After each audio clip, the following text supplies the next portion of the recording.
ভিডিওৰ দ্বাৰা 10 লাখ টকা উপাৰ্জন অৰ্চিতাৰ প্ৰাক্তন প্ৰেমিকৰ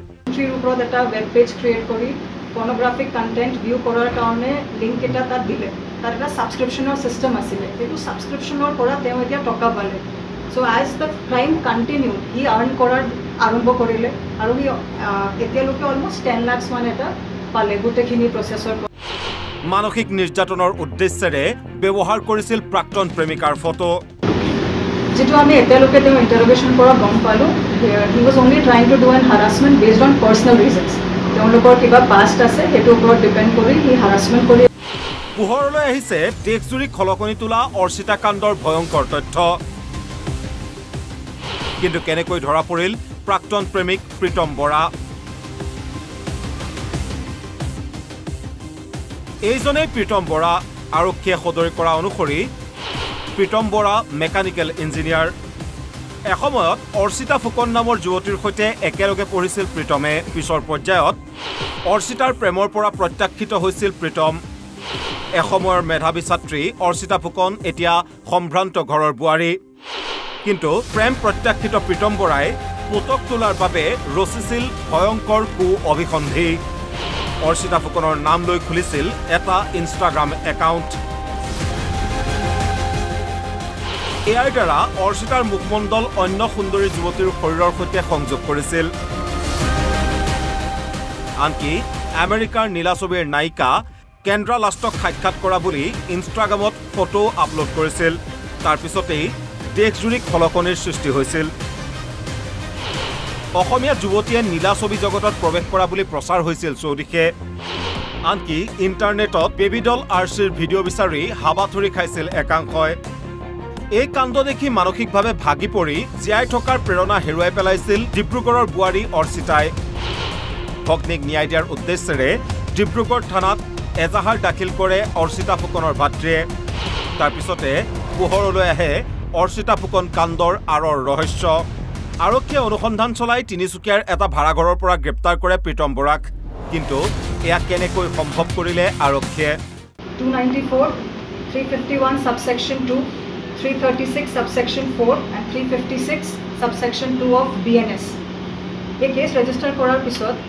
তেওঁলোকে যেতিয়া কমপ্লেইণ্ট আমাক দিছিলে তাত এটা ইনষ্টাগ্ৰাম পেজৰ ৰেফাৰেন্সো দিছিলে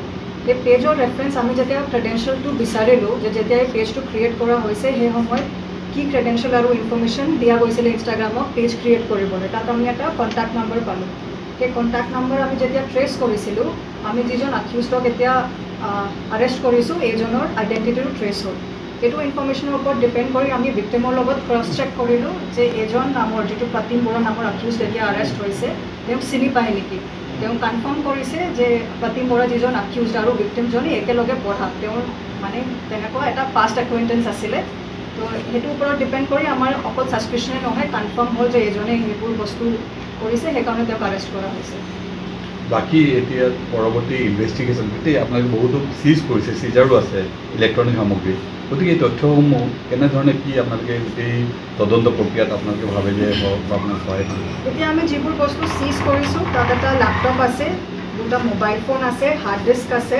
ট্যাবলেট আছে পেন ড্ৰাইভ আছে কাৰ্ড ৰিডাৰ আছে আৰু কেইটামান সিম কাৰ্ড আছে তো যেতিয়া এটা ডিজিটেল ক্ৰাইম থাকে তাত মাল্টিপল লেয়াৰ্ছ থাকে আৰু মাল্টিপল এজেঞ্চিবোৰৰ পৰা ডেটাটো খোজা হ'ব সেইকাৰণে এতিয়া যিহেতু কেছটো অকল যোৱাকালিয়ে ৰেজিষ্টাৰ হৈছে এতিয়া প্ৰিলিমিনাৰী ষ্টেজত চলি আছে এই গোটেইখিনি যে তেওঁ কেইটামান ছফ্টৱেৰ ব্যৱহাৰ কৰিছে এআই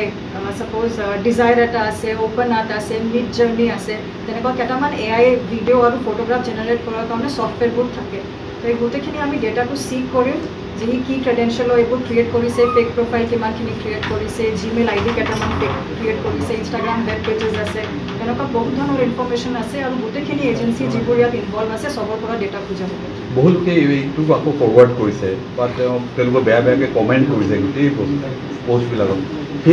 সেইসকল লোকৰ বিৰুদ্ধেও কেনেধৰণৰ আপোনাৰ তদন্ত বা ব্যৱস্থা গ্ৰহণ কৰিব যিটো প্ৰিলিমিনাৰী ইম্প্ৰেশ্যন এইটো আছিলে তেওঁ অবচিন কণ্টেণ্টবোৰ আপলোড কৰিছে জানো তো অবচিন content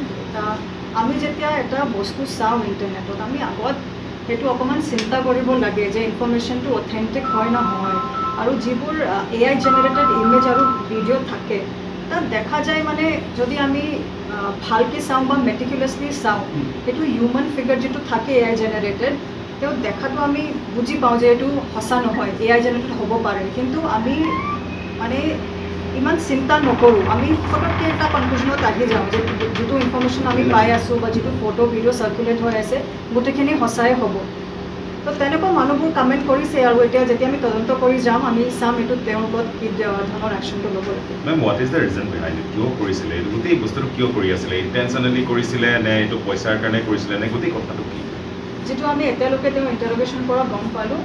he was only trying to do N harassment based on personal reasons. তেওঁলোকৰ কিবা পাষ্ট আছে, সেইটোৰ ওপৰত ডিপেণ্ড কৰি সি হাৰাছমেণ্ট কৰি আছিলে। আৰু এটা সময়ৰ পিছত তেওঁ যেতিয়া লিংকট্ৰিৰ ওপৰত এটা ৱেব পেজ ক্ৰিয়েট কৰি পৰ্নোগ্ৰাফিক কণ্টেণ্ট ভিউ কৰাৰ কাৰণে লিংক এটা তাত দিলে, তাত এটা ছাবস্ক্ৰিপশ্যনৰ ছিষ্টেম আছিলে, সেইটো ছাবস্ক্ৰিপশ্যনৰ পৰা তেওঁ এতিয়া টকা পালে। So' as the crime continue she earn কৰাৰ আৰম্ভ কৰিলে, আৰু সি এতিয়ালৈকে অলমষ্ট 10 lakhs মান এটা পালে গোটেইখিনি প্ৰচেছৰ পৰা। So' he became greedy after that. He kept on continuing the crime because of this greed, which initially started as an harassment due to personal reasons. এই যুৱকজন যিজন আটক হৈছে, কৰায়ত্ব হৈছে আপোনালোকৰ, তেওঁৰ শিক্ষা ক'ত কেনেকৈ পঢ়িছিলে, কি কৰিছিলে, সেইখিনি কিবা জনাব পাৰিব? কলেজৰ নামটো নকওঁ, কিন্তু তেওঁ by educational background he is a mechanical engineer. হয়তো কি ক'ব এতিয়া সামাজিক মাধ্যমত যিধৰণে এনেধৰণৰ অপৰাধবিলাক আগবাঢ়ি গৈছে, বৃদ্ধি পাবলৈ লৈছে, গতিকে এই সম্পৰ্কে এতিয়া ছ'চিয়েল মিডিয়াত যিসকলে পষ্ট কৰি থাকে এনেধৰণৰ ক্ৰাইমবিলাক কৰি আছে, সেই সম্পৰ্কে আপুনি কি ক'ব? মই সেইটোৱে ক'ব বিচাৰিম যে এভৰিবডি শুড বি আৱেৰ যে any type of crime you do, even by impersonification, you will be arrested one day. There is no' crime from which you can escape. And শেষত মই সেইটোৱে ক'ব বিচাৰিম যে কাইণ্ডলি মোৰ অনুৰোধ থাকে যে আপোনালোকে এতিয়া ভিক্টিমৰ আৰু হাৰাছমেণ্ট নকৰিব। To protect the identity of the victim, it is everybody's duty যে আমি এতিয়া গম পালোঁ যে গোটেইখিনি বস্তু ফেক হয়, AI জেনেৰেটেড আছে। So that is why I will issue a request to everybody not to further circulate any photo or video concerning the victim. It purely constitutes her harassment. Ma'am, even মানে এতিয়াও আমি দেখি আছোঁ বিভিন্ন মাধ্যমত তেনেধৰণে ফটোখন ইউজ কৰি বা এনেধৰণে ইউজ কৰি এতিয়াও বাবাতৰি বা ইত্যাদি পষ্ট দি থকা হৈছে। সেই ক্ষেত্ৰত কি ব্যৱস্থা লোৱাৰ সম্ভাৱনা আছে মেম? এতিয়াও হৈ আছে কিন্তু আফটাৰ যিহেতু আগত মানুহে গম পোৱা নাছিলে, তেওঁলোকে এনেকুৱা ভাবিব পাৰে যে এইটো সঁচা হয়, but now that we have issued a press briefing and given a clarification, এইটো কমপ্লিটলি ফেক আৰু AI জেনেৰেটেড আছে। ইয়াৰ পিছতো যদি মানুহে চাৰ্কুলেট কৰে, তাত বেয়া কমেণ্ট কৰে, ফটো ভিডিঅ' আৰু ভিক্টিমৰ যদি হাৰাছমেণ্ট কৰে, what ever is the necessary legal action it will be taken against everybody. তেওঁ অকলে আছিল নে আৰু কোনোবা থাকিব পাৰে মেম? এতিয়ালৈকে আমি যিটো গম পাওঁ তাই অকলে কৰিছে, co-accused কোনো আমি পোৱা নাই।